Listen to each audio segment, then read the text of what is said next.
Mbola anatin'ny volana janoary iny tsika zao mamaraparana ary dia mbola mitohy ireo fifampiara-banatra na tratry ny taona ka nanatanteraka izany ary ny avy ao amin'ny ministera an'ity fanatanjahantena ity ny zoma lasa teo tetsy amin'ny lapan'ny fanatanjahantena tetsy Mahamasina tamin'izany no nanamafisan'ny mandriamato minisitra Botrala Gérard fa dia ao amafisina amin'ity taona ity ny fiara-miasa eo amin'ny ministera izay ireo fédération sy ireo mpanao gazety ara-panatanjahantena.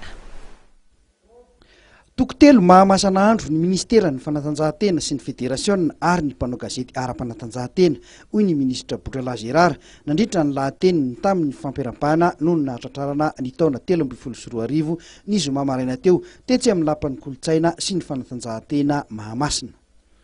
Fetintsika niany misy buny araiky miavy isan-taono atsika magnano fampiarabana tratry ny taono misy raha tsy ampy izeny no nahatonga zahay ny eritreritry ho voatsika izy amin'ny taona ity ka antsofotsika mpagnano gazety antsofotsika ny président fédération hiaraka mampiasa ny ministère amin'izay tsy hisy tsy mifankahay eky anareo io amin'izay mba andeha bebe kokoa fikarakarana sport. Ny antony faharoa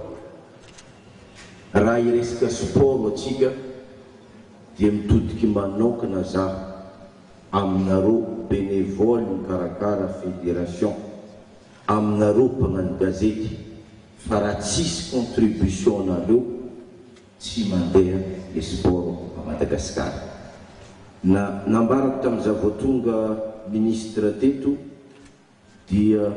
tokony tokotelo Mahamasina mahandro ny ministera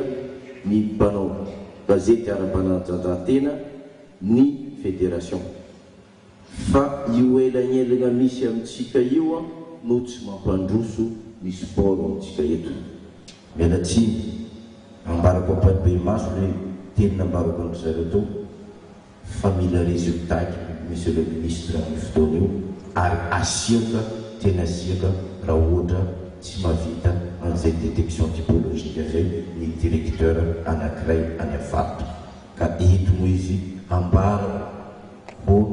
fa izay no antony ny antsoko an'le directeur bisamparitra tonga tatia fa tsy araka ny filaza an'le tany ambadika tany hoe efa manomana sady monsieur le ministre amin'ny élection za tsy latsaka président de la république misaotra tompoko la misaotra tompoko vava. Niavaka ny fampirabana nahatrarana ny taona 2024 ity raha teo anivon'ny ministera ny fanatanjahantena nomen'ny ministera lanja manokana mantsy ny fédération sy ny mpanao gazety ara-panatanjahantena izay nambarany andriamato ministra hatrany fa fototry iray fampandrosoana ny fanatanjahantena eto Madagasikara ny fiaraha-miasa ny telo tota. Nandritra ity fotoana ity ihany koa no nanomezan'ny ministra Baiko ireo tale sy teknisianina isa-tsokajiny eo anivon'ny ministera ny fanatanjahantena mba hitsirika ifotony ireo mpanao fanatanjahantena manambatana mifanaraka sy ilaina amin'ny taranja iray. Amin'ny mahafety ity lanonana ity moa dia nanolotra fanomezana ho an'ny ministra ireo sampatra raha samihafa eo anivon'ny ministera sy ireo fédération. Taorian'ny lahateny dia nisy ny sakafo niraisan'ny rehetra.